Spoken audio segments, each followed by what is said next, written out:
కొత్త కొత్త వ్యక్తులు రావడం జరుగుతుంది. కొత్త వ్యక్తులు ఏదైనా సెకండ్ హ్యాండ్ మొబైల్స్ లాంటివి ఏదైనా అమ్మినప్పుడు వారికి సంబంధించి ఇతను ఎవరు తెలుసా లేదా, లేదంటే వేరే వాళ్ళ రిఫరెన్స్ వచ్చాడనేది మీరు ఒక్కసారి చూసుకోండి. ఎందుకంటే ఒక దొంగ ఒకసారి ఒక దొంగతనం చేసినప్పుడు ఇక్కడ కూడా పట్టుకోడు. కానీ అదే దొంగతనం ఏదో 20,000కో 25,000కో లక్ష రూపాయల ఫోన్ మీరు కొనేసి మనకి ఎక్కువ లాభం వస్తుంది కదా అని అనుకున్నప్పుడు దాని యొక్క యాక్సెసరీస్ అంటే పార్ట్స్ ఏదైతున్నాయో ఆ పార్ట్స్ ని కూడా తీసేసి ఈరోజు వేరే మొబైల్ కి మనం చేయడం జరుగుతుంది. అటువంటి అప్పుడు దొంగ దొరికినప్పుడు ఆ రికవరీ ఇచ్చే బాధ్యత మళ్ళీ షాప్ ఓనర్ పైనే ఉంటుంది. అవునా కదా? వీడు దొంగ ఏం చేస్తాడు, 25,000 నా ఖర్చుల నిమిత్తం నా అవసరాల నిమిత్తం నేను వాడేసుకున్నాను అంటాడు. అప్పుడు పోలీస్ వాళ్ళు కావచ్చు, వేరే వాళ్ళు కావచ్చు, ఎవరైనా ఎవరిపైన డిపెండ్ అవుతారు, షాప్ ఓనర్ పైన అవుతారు.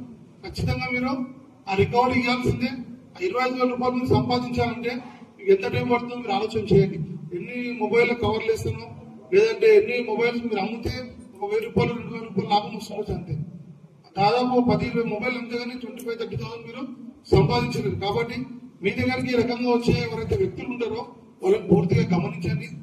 వాళ్ళ మొబైల్ మీరు క్లియర్ చేసుకున్న తర్వాత ఆ మొబైల్ కొంటే పర్లేదు. కానీ వాళ్ళ మొబైల్ కార్డ్ని వాడు దొంగ ముక్క వేసుకొని బట్టలు కూడా సరిగ్గా లేకుండా వచ్చేసి మొబైల్ ఇస్తే కొద్దిగా చూడండి. మొబైల్ అమ్మినప్పుడు మీరు వాళ్ళతో ఒక ఐడి ప్రూఫ్, వాళ్ళ ఫోన్ నెంబర్ అవి తీసుకుంటే ఇంకా మంచిది.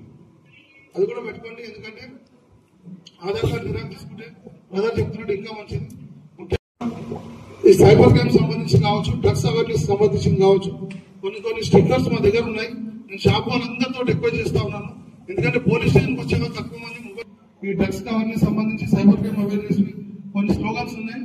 అవి షాప్ లో పెట్టడం తోటి వచ్చిన వాళ్ళు మీరు ఒక డిస్ప్లే చేసే లోపు, సిమ్ కార్డ్ చేంజ్ చేసే లోపు, లేదంటే కవరేజ్